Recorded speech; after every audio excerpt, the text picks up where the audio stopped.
दोस्तों, कल आपने इस कहानी में सुना था कि एक बहन ने किस तरह से मुसाफिर की गर्दन को काट कर अलग कर दिया। आज इस कहानी में सुनेंगे कि कर्मों की गति और कर्मों का खेल किस तरह से आदमी के ऊपर बरसता है और फिर बहन ने मुसाफिर की गर्दन को काट कर एक कच्चे कुएं में डाल दिया और मुसाफिर के कपड़ों में से सभी पैसे निकाल लिए। और जब सुबह हुई तो भाई ने देखा कि मुसाफिर झोंपड़ी में नहीं है। तो भाई को लगा कि धूप होने की वजह से मुसाफिर जल्दी चला गया होगा और भाई ने अपनी बहन से भी नहीं पूछा कि मुसाफिर कब गया, क्योंकि भाई को नहीं पता था कि मेरी बहन ऐसा भी कर सकती है। और कुछ दिन बाद बहन ने अपना मकान भी बनवा लिया और कुछ ज़मीन भी खरीद ली और अपनी ज़रूरतों की सभी सुविधाएं अपने घर में कर लीं। व्यवस्था बढ़िया होने की वजह से भाई की शादी हो गई और भाई के एक बेटा भी हो गया।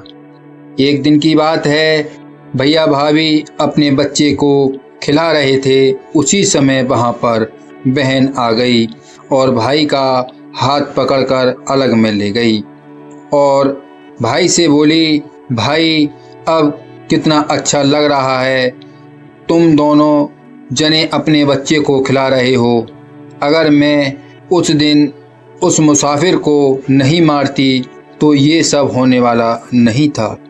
अब तो भाई को एक जोर का झटका लगा और फिर भाई बोला, बहन ये तू क्या कह रही है? और फिर बहन बोली, भाई ये तेरे घर में जो सभी शौक मौज और जो तूने ज़मीन ली है और जो तेरी शादी हुई है, ये सब उसी मुसाफिर के पैसों की है। जैसे ही भाई ने सुना तो भाई को एक जोर का धक्का लगा और फिर बहन से भाई कहने लगा कि जिस दिन तू मरेगी उस दिन तेरी बहुत बुरी हालत होगी। दोस्तों, आपने सुना होगा कि लोग कहते हैं ना कि देख तूने कितने बुरे कर्म किए हैं, तू जब मरेगा या मरेगी तो तेरे कैसे कर्म होंगे ये सब तुझे समय आने पर पता चल जाएगा। और ये सब बातें सुनते ही बहन की सांस छूट गई। अब भाई इस बात का अफसोस नहीं कर रहा था कि मेरी बहन मर गई, लेकिन भाई को अफसोस तो इस बात का था कि मेरी बहन ने एक मुसाफिर की हत्या कर दी। और मन में सोच रहा था कि बताओ, ऐसी दुष्ट नारी जिसने एक आदमी को मार दिया। और फिर कुछ समय बाद भाई का बेटा 1 साल का हो गया और उधर दूसरे गांव में बहन ने जन्म ले लिया और फिर धीरे धीरे भाई का बेटा जवान हो गया और जो बहन ने दूसरे गांव में जन्म लिया था वह भी जवान हो गई और उन दोनों की शादी हो गई। दोस्तों, जो पिछले जन्म में हुआ और भतीजी का रिश्ता था वह इस जन्म में पति और पत्नी के रिश्ते में बंध गया। और आगे सुनेंगे इस कहानी में कि मनुष्य को अपने कर्मों का भोग किस तरह से भोगने को मिलता है। तो आइए कहानी को आगे सुनते हैं। और फिर कुछ समय बाद भैया का बेटा बीमार हो गया और फिर भैया ने अपने बेटे का सभी जगह इलाज कराया लेकिन बेटा ठीक नहीं हुआ। तब भाई को लगा कि अब मेरा बेटा ठीक नहीं होगा। तो गांव के लोगों ने कहा कि भाई अब बेटे का तो कुछ पता नहीं ठीक हो या ना हो, पर इसकी पत्नी को तो बुला लो, बेचारी ने शादी के बाद इसे देखा नहीं। मैं बोला, ये बात तो आपकी सही है। मैंने खबर भेजी और खबर सुनते ही पत्नी के परिवार के सभी लोग अस्पताल में आ गए। और फिर पत्नी अपने पति से बोली, तुम ठीक क्यों नहीं हो रहे हो, क्या बात है? तब पिता एक जंगले के पास खड़े होकर पति पत्नी की बातें सुन रहा था कि दोनों पति पत्नी में आपस में क्या बात कर रहे हैं, क्योंकि बेटा मरने वाला था। तब पति बोला, तुम कैसी हो? पत्नी बोली, मैं ठीक हूँ। तब पत्नी बोला, मुझे ऐसा लगता है कि अब मैं बचने वाला नहीं हूँ। तब पत्नी बोली, आप ऐसा क्यों बोल रहे हो?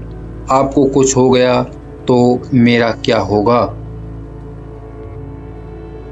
मेरा जीवन कैसे कटेगा?